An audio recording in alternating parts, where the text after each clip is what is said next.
രാഹുൽ മാങ്കൂട്ടത്തിൻ്റെ അതിബുദ്ധി അത് പലർക്കും അറിയാവുന്നൊരു കാര്യമാണ്. വ്യാജരേഖകൾ ഉൾപ്പെടെ ചമച്ചിട്ടുള്ള ഒരു മഹാനായ വ്യക്തിയാണ്, ഒരു കുപ്രസിദ്ധനായ വ്യക്തിയാണ് ഈ രാഹുൽ മാങ്കൂട്ടം എന്നതിൽ എനിക്ക് തർക്കമൊന്നുമില്ല. അപ്പോൾ ഈ രാഹുൽ മാങ്കൂട്ടത്തിൻ്റെ തന്നെ മറ്റൊരു PR ആണോ ഇന്നലത്തെ ഓഡിയോ എന്ന് എനിക്കൊരു സംശയമുണ്ട്. എന്താ പറയുന്നത്? രാഹുൽ മാങ്കൂട്ടത്തിനെതിരെ ഓഡിയോ വരികയും എന്നാൽ അതിന് ഫർദർ ഫോളോ അപ്പ് ഉണ്ടാവാതിരിക്കുകയും ഒരു കേസ് മായിട്ട് പോകുന്നു, മുഖ്യമന്ത്രിയുടെ അടുത്ത് പോകുന്നു എന്നൊക്കെ പറഞ്ഞിട്ട് നടക്കാതിരിക്കുകയും ചെയ്യുന്നൊരു സ്ഥിതി ഉണ്ടായാൽ അതിൻ്റെ ഗുണഭോക്താവ് രാഹുൽ മാങ്കൂട്ടത്തിലാണ്. രാഹുൽ മാങ്കൂട്ടത്തിനെ തകർക്കുന്നത് കോൺഗ്രസിനെയും UDF ഇല്ലാതാക്കാനാണെന്ന് പറയുമ്പോൾ UDF കോൺഗ്രസിൻ്റെയും കേരളത്തിലെ ഏറ്റവും വലിയ നേതാവ് രാഹുൽ മാങ്കൂട്ടത്തിലാണെന്ന് സ്ഥാപിക്കാൻ കഴിയുമെന്നുള്ള വസ്തുത വേറെ വശം. ജനങ്ങളുടെ ഖജനാവിൽ നിന്നും നികുതി പണം ശമ്പളമായി കൈപ്പറ്റുന്ന രാഹുൽ മാങ്കൂട്ടം MLA, ആ MLA എന്നുള്ള പദം ഭയങ്കര പ്രശ്നമാണ്. രാഹുലിന് വേണ്ടിയിട്ട് അതായത് ഒരു ഡ്യുവൽ ക്യാരക്ടർ എന്നൊക്കെ പറയുന്നത് ഒരു ഡബിൾ റോൾ കളിക്കുന്നുണ്ട് അതിനകത്ത്. പ്രത്യേകിച്ച് ഒരു വനിതാ മാധ്യമ പ്രവർത്തകയൊക്കെ ചെയ്യേണ്ടുന്ന എത്തിക്സ് ഉണ്ട്. പോലീസ് സ്വാഭാവികമായിട്ടും ഈ വാർത്തയൊക്കെ പറയുന്ന മാധ്യമങ്ങൾക്കെതിരെയൊക്കെ ചില നിരീക്ഷണങ്ങൾ നടത്തേണ്ടതുണ്ടെന്ന് എനിക്ക് തോന്നുന്നു. രാമേ നമസ്കാരം. നമസ്കാരം. രാമേ, രാഹുൽ മാങ്കൂട്ടത്തിനെതിരെ ഇന്നലൊരു ഓഡിയോ ക്ലിപ്പ് പുറത്തു വന്നത് നമ്മൾ കണ്ടതാണ്. രാഹുൽ മാങ്കൂട്ടത്തിൻ്റെ അതിബുദ്ധി അത് പലർക്കും അറിയാവുന്നൊരു കാര്യമാണ്. വ്യാജരേഖകൾ ഉൾപ്പെടെ ചമച്ചിട്ടുള്ള ഒരു മഹാനായ വ്യക്തിയാണ്, ഒരു കുപ്രസിദ്ധനായ വ്യക്തിയാണ് ഈ രാഹുൽ മാങ്കൂട്ടം എന്നതിൽ എനിക്ക് തർക്കമൊന്നുമില്ല. അപ്പോൾ ഈ രാഹുൽ മാങ്കൂട്ടത്തിൻ്റെ തന്നെ മറ്റൊരു PR ആണോ ഇന്നലത്തെ ഓഡിയോ എന്ന് എനിക്കൊരു സംശയമുണ്ട്. എന്താ പറയുന്നത്? അല്ല, മറ്റൊരു PR ആണോ എന്ന് CP സംശയിക്കുന്നതിനകത്ത് ന്യായമായും തെറ്റുണ്ട് എന്ന് ഞാൻ വിശ്വസിക്കുന്നില്ല. കാരണം ഒന്ന്, ത്രിതല പഞ്ചായത്ത് തെരഞ്ഞെടുപ്പുകൾ നടക്കുന്നു. അപ്പം ലോക്കൽ ബോഡി സെലക്ഷൻ്റെ സമയത്ത് രാഹുൽ മാങ്കൂട്ടത്തിനെതിരെ ഓഡിയോ വരികയും എന്നാൽ അതിന് ഫർദർ ഫോളോ അപ്പ് ഉണ്ടാവാതിരിക്കുകയും ഒരു കേസ് മായിട്ട് പോകുന്നു, മുഖ്യമന്ത്രിയുടെ അടുത്ത് പോകുന്നു എന്നൊക്കെ പറഞ്ഞിട്ട് നടക്കാതിരിക്കുകയും ചെയ്യുന്നൊരു സ്ഥിതി ഉണ്ടായാൽ അതിൻ്റെ ഗുണഭോക്താവ് രാഹുൽ മാങ്കൂട്ടത്തിലാണ്. കാരണം രാഹുൽ മാങ്കൂട്ടത്തിനെ വേട്ടയാടുന്നു. UDF തകർക്കാൻ വേണ്ടി രാഹുൽ മാങ്കൂട്ടത്തിനെ എതിരായിട്ട് വ്യാജ ആരോപണം വീണ്ടും ഉയർത്തിക്കൊണ്ടുവന്നു എന്ന് പറയുമ്പം UDF ഫേസായിട്ട് തന്നെ രാഹുൽ മാങ്കൂട്ടത്തിൽ മാറും. KC വേണുഗോപാലിനേക്കാളും BD സതീഷിനേക്കാളും രമേശ് ചെന്നിത്തലയേക്കാളും താരമൂല്യമുള്ള ഒരു നേതാവ്, UDF സംരക്ഷകൻ. UDF അതായത് പണ്ട് CPM പറഞ്ഞിരുന്ന ഒരു കാര്യം ഉണ്ടായിരുന്നു. പിണറായി വിജയൻ സംസ്ഥാന സെക്രട്ടറി ആകുമ്പോൾ അദ്ദേഹത്തിനെതിരെ അറ്റാക്ക് ഉണ്ടാകുമ്പോൾ സെക്രട്ടറിയെ തകർക്കുന്നത് പാർട്ടിയെ തകർക്കാനാണ് എന്ന രീതിയിലേക്ക് ഒരു വ്യാഖ്യാനം വന്നിരുന്നു. അതേപോലെ രാഹുൽ മാങ്കൂട്ടത്തിനെ തകർക്കുന്നത് കോൺഗ്രസിനെയും UDF ഇല്ലാതാക്കാനാണെന്ന് പറയുമ്പോൾ UDF കോൺഗ്രസിൻ്റെയും കേരളത്തിലെ ഏറ്റവും വലിയ നേതാവ് രാഹുൽ മാങ്കൂട്ടത്തിലാണെന്ന് സ്ഥാപിക്കാൻ കഴിയുമെന്നുള്ള വസ്തുത വേറെ വശത്ത്. പക്ഷേ ഞാൻ മനസ്സിലാക്കിയിടത്തോളം വെച്ച് ഇതിനകത്ത് ഈ പെൺകുട്ടി ഒരു മാധ്യമപ്രവർത്തകയായിരുന്ന പെൺകുട്ടിയുടെ വിശദാംശങ്ങളിലേക്ക് പോകുന്നില്ല. ആ പെൺകുട്ടിയുടെ ഭർത്താവുമായിട്ടൊക്കെ ഞാൻ സംസാരിച്ചിട്ടുള്ളതാണ്. ഈ പെൺകുട്ടിയുടെ സുഹൃത്തുക്കളും എന്നെ പിന്നീട് വിളിച്ച് സംസാരിച്ച ഒരു സമയത്താണ് പിന്നീട് ഞാൻ ആ പോസ്റ്റ് ഹൈഡ് ചെയ്യുന്നത്, എൻ്റെ പേഴ്സണൽ പേജിലിട്ടത്. അപ്പോൾ ഈ പെൺകുട്ടിയെ സംബന്ധിച്ചിടത്തോളം ഈ പെൺകുട്ടിക്ക് ഇവൻ അവസാനം കൊടുത്തിരുന്ന വാക്കും 6 മാസത്തിനകം വിവാഹം കഴിക്കാം എന്നുള്ളതാണ് കൊടുത്തതെന്നാണ് നമുക്കറിയാൻ പറ്റുന്നത്. 6 മാസത്തിനകം വിവാഹം കഴിക്കാം എന്ന്, തൽക്കാലം ഇതൊന്ന് കെട്ടടങ്ങട്ടെ, 6 മാസം കഴിയുമ്പോൾ തന്നെ കല്യാണം കഴിക്കാമെന്ന് പറഞ്ഞിടത്ത് നിന്ന് പിന്നീട് ഈ പെൺകുട്ടി മൊബൈൽ എടുത്ത് നോക്കുമ്പോൾ കാണുന്നത് എന്താ, ഓരോ നടിമാർ വരുന്നു. ഈ അനുശ്രീ എന്നൊക്കെ പറഞ്ഞ നടി വരുമ്പം ചെയ്യുന്നൊരു കാര്യം എങ്ങനെയാണെന്ന് വെച്ച് കഴിഞ്ഞാൽ ഒരേ ഡ്രസ് കോഡ്. ഇതെന്താ യാദൃശ്ചികമായിട്ട് സംഭവിക്കുന്ന ചുമപ്പിട്ട് വരുന്നു, നേരത്തെ പ്ലാൻ ചെയ്ത് അതുവരെ ചെയ്ത് അങ്ങനെ വരുന്നു, റീൽസ് എടുക്കുന്നു, കളിക്കുന്നു, വേറെ നടിയെ കൊണ്ടുവരുന്നു. എവിടെങ്കിലും നമ്മൾ കേട്ടിട്ടുണ്ട് ഇങ്ങനെ പഞ്ചായത്തിൻ്റെ ആവട്ടെ അല്ലെങ്കിൽ MLA ഫണ്ട് ആവട്ടെ ഏതെങ്കിലും വീടിന് തറക്കല്ലിടാൻ വേണ്ടി സെലിബ്രിറ്റികളെ കൊണ്ടുവരുന്നത് കേട്ടിട്ടുണ്ടോ? സ്വർണ്ണക്കട ഉദ്ഘാടനം ചെയ്യാനും ടെക്സ്റ്റൈൽസ് ഉദ്ഘാടനം ചെയ്യാനും ഒക്കെ പോവും. ആറാട്ടെണ്ണനെ കൊണ്ടുവരുന്നെങ്കിൽ ഇതിനേക്കാളും കുറച്ചുകൂടെ ഞാൻ പറയുന്ന കുറച്ചുകൂടെ ജീനിയസ് ആയിട്ടുള്ള ആളാന്ന് പറയും. അതല്ല രാജ്മ, ഇതിനകത്ത് വേറൊരു കാര്യമുണ്ട്. ഈ അനുശ്രീയും രാഹുൽ മാങ്കൂട്ടവും കൂടി പാലക്കാട് ഉദ്ഘാടനം ചെയ്യാൻ പോയ സമയത്ത് സമാനമായ ട്രോളുകൾ ഇറങ്ങിയെന്ന് വെച്ച് കഴിഞ്ഞാൽ അലിൻ ജോസ് പെരേരയും രാഹുൽ മാങ്കൂട്ടവുമായിട്ട് ചേർത്ത് വെച്ചുകൊണ്ട് ചില ട്രോളുകളൊക്കെ ഇറങ്ങിയായിരുന്നു. ഉണ്ട്. അവരുടെ ഒരു ആ ബോഡി ലാംഗ്വേജ്, അവരുടെ കെമിസ്ട്രി കാര്യങ്ങളൊക്കെ കൃത്രിമമായിട്ട് ഇങ്ങനെ നിർമ്മിച്ചുകൊണ്ടിരിക്കുക. ഈ അലൻ ജോസ് പെരേരയുടെ കൂടെ വേറെ ഉണ്ട്, കുളിക്കാതെയൊക്കെ നടക്കുന്ന ഒരുത്തനുണ്ട്. ഇവൻ ഓരോ പെണ്ണുങ്ങളെ എടുക്കുന്നു, പിടിക്കുന്നു, കൊണ്ടു നടക്കുന്നു, വട്ടം ചുറ്റുന്നു എന്നൊക്കെ പറഞ്ഞ പോലെയുള്ള ഒരു അഭിനയം. അതിനകത്ത് ഡ്രസ് കോഡാണ് ഞാൻ ഏറ്റവും ശ്രദ്ധിച്ച കാര്യം. ഡ്രസ് കോഡ് എന്ന് പറയുമ്പോൾ ആ ഡ്രസ് കോഡിനകത്ത് അപ്പൊ ഇത്രയും നാൾ ഇവൻ MLA ആയിരുന്നല്ലോ, അവനിപ്പോൾ MLA ആയിട്ട് 1 വർഷമായല്ലോ. ഇത്രയും കാലം MLA ആയപ്പോൾ ഇവനെ ഇങ്ങനെയുള്ള ആൾക്കാരെയൊന്നും കൊണ്ടുവന്നിട്ടില്ലല്ലോ. അപ്പൊ ഈ ഇറക്കുമതി ചെയ്യുന്നത് ഞാൻ ഈ 2 നടിമാരുടെയും പേര് ജീവിതത്തിൽ ആദ്യമായിട്ട് കേൾക്കുക. എനിക്ക് 2 പേരെ എനിക്കറിയാം. ഏറ്റവും പ്രധാനപ്പെട്ട ഒരു കാര്യം എന്ന് വെച്ചാൽ ഇന്നലത്തെ പത്രസമ്മേളനത്തിൽ രാഹുൽ മാങ്കൂട്ടം പറഞ്ഞൊരു കാര്യമുണ്ട്. ഇന്ത്യയിലെ നിയമം അനുശാസിക്കാത്ത ഒന്നും ഞാൻ ചെയ്തിട്ടില്ല എന്നാണ് പറഞ്ഞിരിക്കുന്നത്. അല്ല, അത് സത്യമാണല്ലോ. അതായത് 16 ആഴ്ചകൾ ആണ് എനിക്ക് തോന്നുന്നത്. 16 ആഴ്ചയ്ക്ക് അപ്പുറമുള്ള ഗർഭം അലസിപ്പിക്കുന്നതാണ് ക്രൈമായിട്ട് വരുന്നതെന്ന് എനിക്ക് തോന്നുന്നത്, നിയമത്തിൻ്റെ പരിമിതമായ അറിവിൻ്റെ പശ്ചാത്തലത്തിൽ പറയുകയാണെന്നുണ്ടെങ്കിൽ. അല്ലാത്ത ഭ്രൂണഹത്യ അനുവദനീയമാണ് തുടക്കത്തിലുള്ളതാണെങ്കിൽ. വേണ്ട എന്ന് വെച്ച് രണ്ടു കൂട്ടരും കൂടെ തീരുമാനിച്ചു കഴിഞ്ഞാൽ അനുവദനീയമാണ്. അതാണ് രാഹുൽ മാങ്കൂട്ടത്തിലെടുത്ത് സ്പെസിഫിക് ആയിട്ട് പറയുന്നത്. കാരണം ഇന്ത്യയിലെ നിയമം അനുശാസിക്കാത്ത ഒന്നും ഞാൻ ചെയ്തിട്ടില്ല. ഇന്ത്യയിലെ നിയമപ്രകാരം ഉഭയകക്ഷി സമ്മതപ്രകാരമാണ് എന്ന്, അതായത് ഉഭയകക്ഷി സമ്മതപ്രകാരമല്ല ആദ്യം നടന്നതെന്നുള്ളതാണ് ഇതിനകത്തുള്ള യാഥാർത്ഥ്യം എന്ന് പറയുന്നത്. പക്ഷെ പിന്നീട് അത് റിലേഷൻഷിപ്പിലേക്ക് പോകുമ്പം അങ്ങനെ പോകുന്നു. പക്ഷെ വിവാഹ വാഗ്ദാനം നൽകി എന്നുള്ളതാണ് വേറെ വിഷയം. പിന്നെ ഇത് 1 അല്ല 2 അല്ല 3 അല്ല 4 അല്ല എന്നുള്ളതാണ് അടുത്ത പ്രശ്നം. രാഹുൽ മാങ്കൂട്ടത്തിലെ നിനക്ക് എത്ര സ്ത്രീകളുമായിട്ട് ബന്ധം ഉണ്ടായിരുന്നു എന്ന് ചോദിച്ചു കഴിഞ്ഞാൽ രാഹുൽ മാങ്കൂട്ടത്തിൽ എന്ത് ചെയ്യും? രാഹുൽ മാങ്കൂട്ടത്തിൽ ഡയറിയിൽ എവിടെയെങ്കിലും എഴുതിച്ചിട്ടുണ്ടോ എന്ന് എനിക്കറിയത്തില്ല. അത് തന്നെ എഴുതി വെക്കണം എന്നുണ്ടെങ്കിൽ പിന്നെ ഓരോ ദിവസത്തേനും രാവിലെ ഇന്നാളോടൊപ്പം ഉച്ചയ്ക്ക് ഇന്നാളോടൊപ്പം എന്ന് എഴുതി വെക്കേണ്ടി വരും. ഇവിടെ എനിക്ക് തോന്നുന്നത് ഏറ്റവും പ്രധാനപ്പെട്ട ഒരു കാര്യം എന്താണെന്ന് വെച്ച് കഴിഞ്ഞാൽ, ജനങ്ങളുടെ ഖജനാവിൽ നിന്നും നികുതി പണം ശമ്പളമായി കൈപ്പറ്റുന്ന രാഹുൽ മാങ്കൂട്ടം MLA, ആ MLA എന്നുള്ള പദം ഭയങ്കര പ്രശ്നമാണ്. ഇവിടെ ഞാൻ അടുത്തൊരു പോയിന്റിലേക്ക് വരുന്നത്, ഇത് ഈ കുട്ടിയെ ഞാൻ മനസ്സിലാക്കിയിടത്തോളം വെച്ച് പ്രകോപിപ്പിച്ചത് 6 മാസം കഴിയുമ്പോൾ കല്യാണം കഴിക്കാമെന്ന് പറയുന്നു. അത് കഴിയുമ്പോൾ ഇവൻ പിന്നീട് അതിനെക്കുറിച്ചൊന്നും അല്ല സംസാരിക്കുന്നത്. പിന്നെ ഇവൻ കുട്ടപ്പനായിട്ട് ഇറങ്ങിയിട്ട് പിന്നെ വീണ്ടും, അതുകൊണ്ടെന്താ വെച്ചാൽ വീണ്ടും ബ്യൂട്ടി പാർലറുകാർക്ക് കുറച്ച് കാലമായിട്ട് പൈസയൊക്കെ മുടങ്ങി നിൽക്കുകയായിരുന്നു. വീണ്ടും അവൻ്റെ പൈസ കിട്ടാൻ തുടങ്ങി. അത് കഴിഞ്ഞ് വെച്ചാൽ പിന്നെ തുണിക്കടക്കാർക്ക് എന്താ വെച്ചാൽ ഓരോ ദിവസവും ഓരോ ഷർട്ട് ഇടാനുള്ള, അതൊക്കെ അവൻ്റെ ഇഷ്ടമാണ്. അങ്ങനെ പിന്നെ അവരുടെ ബിസിനസ്സും അത്യാവശ്യം ഗുണത്തോടു കൂടിയിട്ട് നടക്കുന്നുണ്ട്. അത്തരം കാര്യങ്ങൾക്കകത്തൊക്കെ ജനോപകാരപ്രദമായിട്ടുള്ള ഒരുപാട് കാര്യങ്ങൾ ചെയ്യുന്നുണ്ട്. പക്ഷേ ഈ കുട്ടി ഇങ്ങനത്തെ ഒരു മാനസികാവസ്ഥയിൽ നിൽക്കുന്ന ഒരു പെൺകുട്ടി ഇത് ഫോണിൽ കൂടെ കാണുകയാണിത്. ഇവൻ്റെ ഈ പരിപാടികളെല്ലാം, ഈ ആറാട്ടണ്ണൻ പരിപാടി, അലൻ ജോസ് പെരാര പരിപാടിയൊക്കെ കൂടെ കണ്ടുകൊണ്ടിരിക്കുകയാണ്.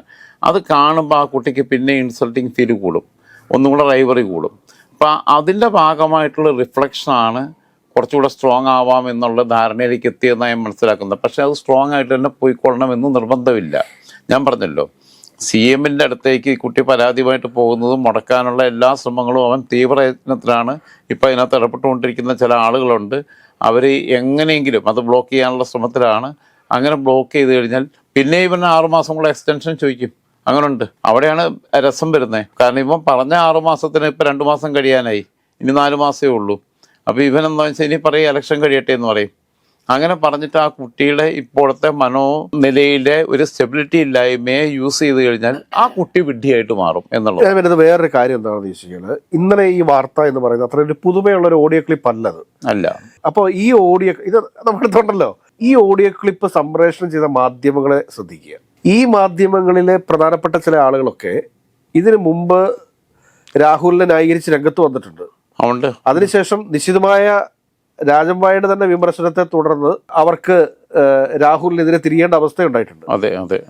അപ്പോ അങ്ങനെയുള്ള ആളുകൾ തന്നെ രാഹുലിന് വേണ്ടിയിട്ട്, അതായത് ഒരു ഡ്യുവൽ ക്യാരക്ടർ എന്നൊക്കെ പറയുന്നത്, ഒരു ഡബിൾ റോൾ കളിക്കുന്നുണ്ട് അതിനകത്ത്. പ്രത്യേകിച്ച് ഒരു വനിതാ മാധ്യമ പ്രവർത്തകയൊക്കെ ചെയ്യേണ്ടുന്ന ഒരു എത്തിക്സ് ഉണ്ട്.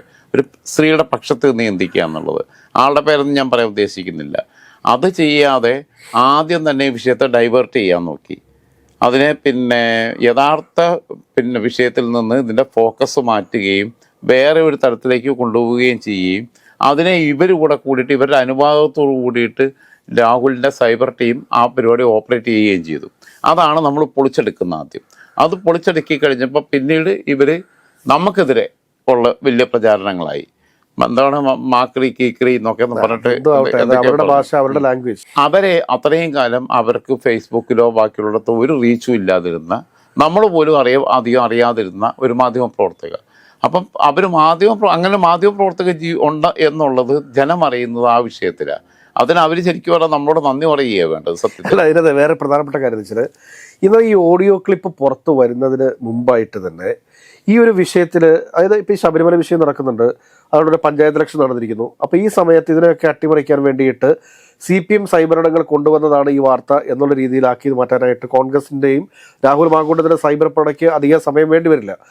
അതേസമയം ഈ പറഞ്ഞ മാധ്യമ പ്രവർത്തകരെല്ലാവരും കൂടെ ചേർന്ന് ഈ പറഞ്ഞ ഇരയെ കൺവിൻസ് ചെയ്ത് മുഖ്യമന്ത്രിയുടെ അടുക്കലെത്തിച്ച് അവിടെ ഒരു പരാതി നൽകി, ആ പരാതിയുടെ വാർത്തയാണ് പുറത്തേക്ക് വന്നിരുന്നതെങ്കിൽ രാഹുൽ മാങ്കൂട്ടം എന്ന് പറയുന്ന ക്രിമിനൽ ഇവിടെ തീർന്നു പോയത്. അതെ, അത് ചെയ്യാതെ ഈ സാധനം എടുത്തിട്ട് ആദ്യം എയർ ചെയ്യുമ്പം ഈ പരാതിയിലേക്ക് പോലും ഇത് എത്തുന്നത് ബ്ലോക്ക് ചെയ്യുക എന്നുള്ള തലത്തിലേക്കാണ് വരുന്നത്. ഏത് ഞാൻ സിബിയുടെ അടുത്ത് വിളിച്ച് പറയാണ്, സിബിയെ ഞാൻ അടിക്കാൻ അങ്ങോട്ട് വരിക, സിബി എവിടെ ഉള്ളതെന്ന് വിളിച്ചു ചോദിക്കുക, മാറത്തില്ല, അല്ലെങ്കിൽ ഞാൻ ആളെ കൂട്ടി നിർത്തത്തില്ലേ.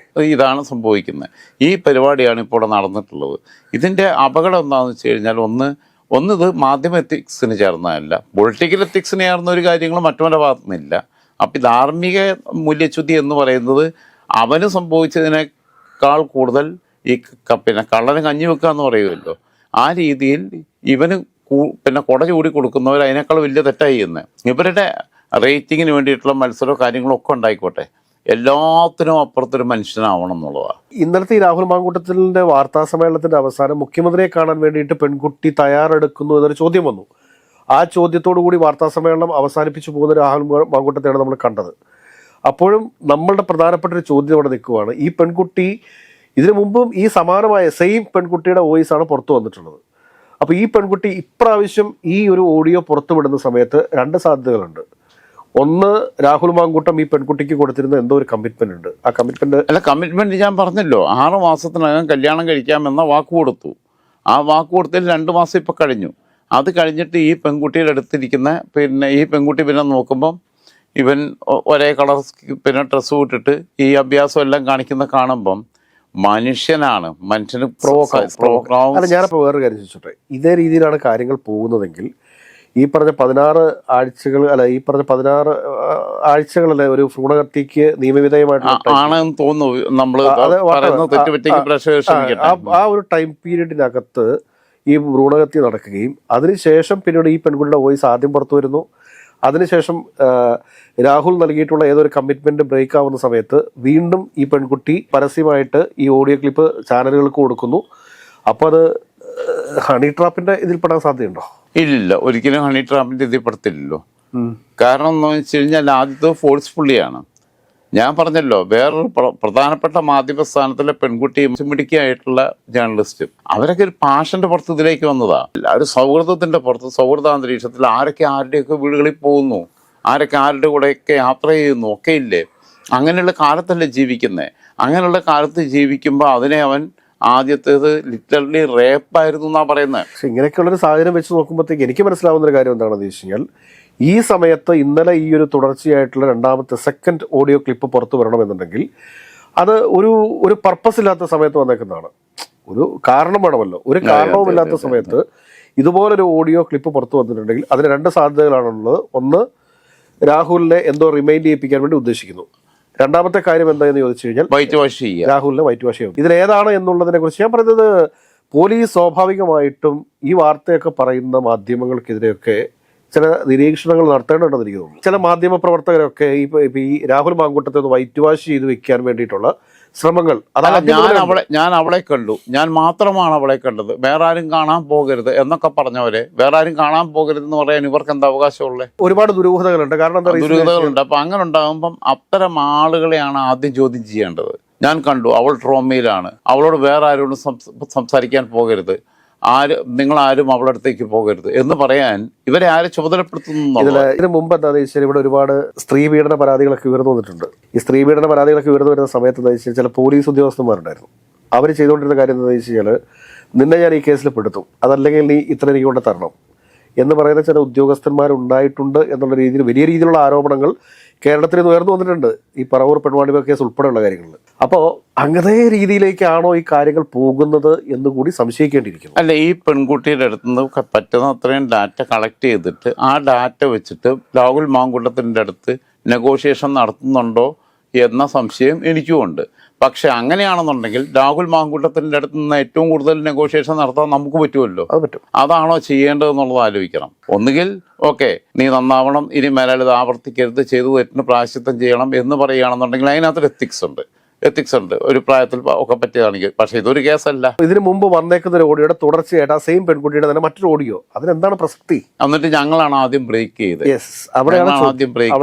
കാരണം ഇത് ആദ്യം ബ്രേക്ക് ചെയ്തത് റിപ്പോർട്ടർ ചാനലാണ്. ഇത് ആദ്യം കൊണ്ടുവരുന്നു അവർ തന്നെയാണ്. അത് കഴിഞ്ഞിട്ട് പിന്നെ ഞങ്ങളാണ് ബ്രേക്ക് ചെയ്തത് എന്ന് പറഞ്ഞുകൊണ്ടിരിക്കുന്നത്. രാജഭായ്, ഇതിനകത്ത് ഒറ്റ കാര്യം മാത്രം പറയാം. ഇതിനകത്ത് മുഖ്യമന്ത്രിയുടെ അടുക്കൽ ഈ പെൺകുട്ടി പരാതിയുമായിട്ട് പോയിട്ടില്ല എങ്കിൽ ഇതിനകത്ത് സംതിങ് റോങ്. യെസ്, സെറ്റിൽമെന്റ് നടന്നു എന്നുള്ളതാണ്. സെറ്റിൽമെന്റ് അത് ആ പെൺകുട്ടി പോലും അറിയാതെ, യെസ് തീർച്ചയായിട്ടും ആ പെൺകുട്ടി പോലും അറിയാതെ ആ പെൺകുട്ടിയെ ടൂളാക്കിയിട്ട് ഈ പറഞ്ഞ ആളുകൾ ചതിച്ചിട്ടുണ്ട്. ആ പെൺകുട്ടിയെ ടൂളാക്കിയിട്ട് നിർത്തിയിട്ട്. കാരണം കേരളത്തിലെ, അതായത് ഇന്ത്യയിലെ സ്റ്റിംഗ് ഓപ്പറേഷനിൽ അറിയപ്പെടുന്ന ഈ ആർമിയുമായിട്ടൊക്കെ ബന്ധപ്പെട്ട ആളുകളെ, ബംഗാരു ലക്ഷ്മണനെ വരെ കുടുക്കിയ ആള് ചെയ്തിട്ടുള്ള പണി എന്താണെന്ന് വെച്ച് കഴിഞ്ഞാൽ, അയാൾ ചില പെൺകുട്ടികളെയൊക്കെ പല കാര്യങ്ങളിലും യൂസ് ചെയ്തിട്ട് അവർക്ക് 5,000-10,000 കൊടുത്ത് ഇയാൾ 5 കോടിക്കും 10 കോടിക്കും സെറ്റിലും ചെയ്തു. അങ്ങനെ നടന്ന് മുതിർന്ന ജേർണലിസ്റ്റ് ആണെന്നും പറഞ്ഞ് നടക്കുക, ഇപ്പോൾ ഇൻ്റർനാഷണൽ ജേർണലിസ്റ്റ് ആണെന്നും പറഞ്ഞ് നടക്കുക. ഇങ്ങനെയുള്ള ആളുകളുടെ ഒരു കാലത്ത് നമ്മൾ ജീവിക്കുമ്പം സ്ത്രീകളായിട്ടുള്ള, വനിതകളായിട്ടുള്ള ജേർണലിസ്റ്റുകൾ പോലും അതിന് കൊടപിടിക്കുക എന്നൊക്കെ പറയുന്നത്, അവർക്ക് അവരോടെങ്കിലും നീതി പുലർത്തണ്ടേ? ഏറ്റവും പ്രധാനപ്പെട്ട പ്രശ്നം എന്താണെന്ന് വെച്ച് കഴിഞ്ഞാൽ, രാഹുൽ മാങ്കൂട്ടം എന്ന കൊടും ക്രിമിനലിന് ഈസി ആയിട്ട് ഈ സൊസൈറ്റിയിൽ എസ്കേപ്പ് ചെയ്യാൻ വേണ്ടിയിട്ടൊരു അവസരം ഒരുക്കി കൊടുക്കുകയാണ് ആണ് ഈ ഒരു സമയത്ത്. കാരണം കുറച്ചുകൂടി രാഹുൽ ഫാൻസിന് പറയാൻ വേണ്ടി പറ്റും, ഈ സമയത്ത് എന്തിനാണ് ഇതേപോലത്തെ ഒരു ഓഡിയോ കൊണ്ടുവന്നത് എന്ന് ചോദിക്കാനായിട്ടുള്ള ഒരു വലിയ ചോദ്യം അവിടെ കിടക്കുന്നുണ്ട്. ഇപ്പം നമ്മുടെ മുക്കാൽവാൺ ചാനലുണ്ടല്ലോ, മുക്കാൽവാൺ ചാനലിൽ ഇവന് വേണ്ടിയിട്ടുള്ള ഭയങ്കര PR വർക്കായിരുന്നു. പക്ഷെ കഴിഞ്ഞ ദിവസം അവർക്ക് ഒരു അബദ്ധം പറ്റിപ്പോയി. അവർ മറ്റേ കണ്ണൂരെ ഹരീന്ദ്രനെ സംഖ്യയാക്കി.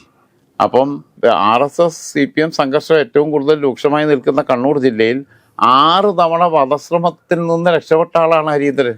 അതോടുകൂടിയിട്ട് മുക്കാൽവാണിൻ്റെ പരിപാടിയെല്ലാം പൊളിഞ്ഞു. ഇന്നലെ പോയിട്ടുണ്ട് മുക്കാൽവാണിൽ ഇരുന്നിട്ട് അജിംസും ദാവൂദ് ഇബ്രാഹിമും എല്ലാം കൂടി ഇരുന്നിട്ട് ചർച്ച നടത്തിയിട്ട് ആകെ രാഹുൽ മാങ്കൂട്ടത്തിനെതിരായിട്ടായി ഒരൊറ്റയടിക്ക് യൂട്ടേൺ അടിച്ചു. അപ്പം ഇത് ഞാൻ പറയുന്നത്, പൊതു ബോധമുള്ള മനുഷ്യന്, യുക്തിപരമായി കാര്യങ്ങൾ ചിന്തിക്കുന്ന, രാഷ്ട്രീയത്തിൽ നിരീക്ഷണ പാഠവുമുള്ള, ഇത് കൃത്യമായിട്ട് ഒബ്സർവ് ചെയ്തുകൊണ്ടിരിക്കുന്ന ആളുകളെ സംബന്ധിച്ചിടത്തോളം ഇതിനകത്ത് ചില കുഴപ്പങ്ങളുണ്ട്. കാരണം ഇതുവരെ എൻ്റെ വോയിസ് അല്ല എന്ന് പറഞ്ഞിട്ടില്ല. അതറിയാൻ പറഞ്ഞു. ഇന്നലെ വന്നിരിക്കുന്ന ഈ ഒരു വോയിസ് അത് ഒരു വാണിംഗ് ആണ്. ആ വാണിങ്ങിനെ കുറിച്ച് പോലീസ് അന്വേഷിക്കേണ്ടതുണ്ട്. അത് മാധ്യമ പ്രവർത്തനമല്ല, അമേദ്യ പ്രവർത്തനമാണ് എന്ന് പറയുന്നത്. അതെ, ബ്ലാക്ക് മെയിലിംഗ് ആണ്. ആ ബ്ലാക്ക് മെയിലിംഗ് എന്ന് പറഞ്ഞു കഴിഞ്ഞാൽ സംഭവം പൈസയ്ക്ക് വേണ്ടിയിട്ടോ ബാക്കിയുള്ള കാര്യങ്ങൾക്ക് വേണ്ടിയിട്ടാണ്. പക്ഷെ അവിടെ ഒരിക്കൽ ഇരയാക്കപ്പെട്ട ഒരു പെൺകുട്ടിയെ വീണ്ടും ഇവരും കൂടി ഇരയാക്കരുത് എന്നുള്ളതാണ് അത്തരം അധമ മാധ്യമ പ്രവർത്തനം നടത്തുന്ന ആൾക്കാരോട് എനിക്ക് പറയാനുള്ളത്.